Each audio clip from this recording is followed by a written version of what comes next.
So hello everyone, welcome back to easy busy learner. आज हम करने जा रहे हैं अपने क्विक रिवीजन सीरीज का fourth short that is going to be about the chapter 1 for CBSE class 10th chemistry. तो आज और फटाफट स्टार्ट करते हैं। पहला क्वेश्चन कहता है कि why should chemical reaction be balanced.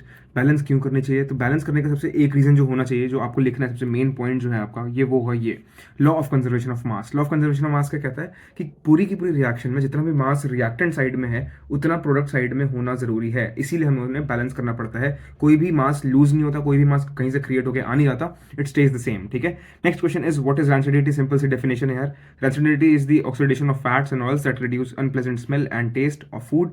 खाने को बेसिकली खराब कर देने वाली चीज रैंसिडिटी है, वो प्रोसेस को रैंसिडिटी कहते हैं। किस किस वजह से हो सकता है? मॉइस्चर, एयर या फिर आपका लाइट की वजह से भी ये चीज हो सकती है। ठीक है। इसीलिए आप कहाँ रखते हो? एयर टाइट कंटेनर्स में रख सकते हो। उसके प्रिवेंशन है रेफ्रिजरेटर्स एंड एंटीऑक्सीडेंट्स का यूज कर सकते हैं, जैसे नाइट्रोजन फिल करी जाती है कई जगह। ठीक है। Then next question is write the balance chemical equation for decomposition of lead nitrate. Lead nitrate का डीकंपोजिशन रिएक्शन मैंने आपको बताया था, it is a thermal decomposition, यानी कि हीट करने पर ये डीकंपोजिशन होता है।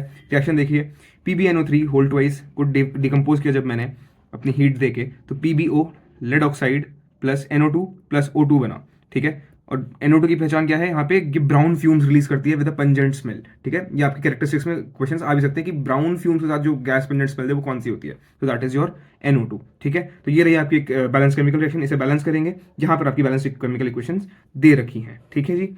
आगे आ जाए। लास्ट क्वेश्चन कहता है identify the oxidized and the reduce substance in the reaction. Simple सी बात है भाई, जिससे ऑक्सीजन दूर गया वो हमारा रेड्यूस हुआ, जिसके पास ऑक्सीजन आया वो हमारा क्या हुआ? ऑक्सीडाइज हुआ। यानी कि जिंक के पास यहाँ पे ऑक्सीजन आ रहा है, देखो जिंक के पास पहले नहीं था, यहाँ पे ऑक्सीजन आ गया।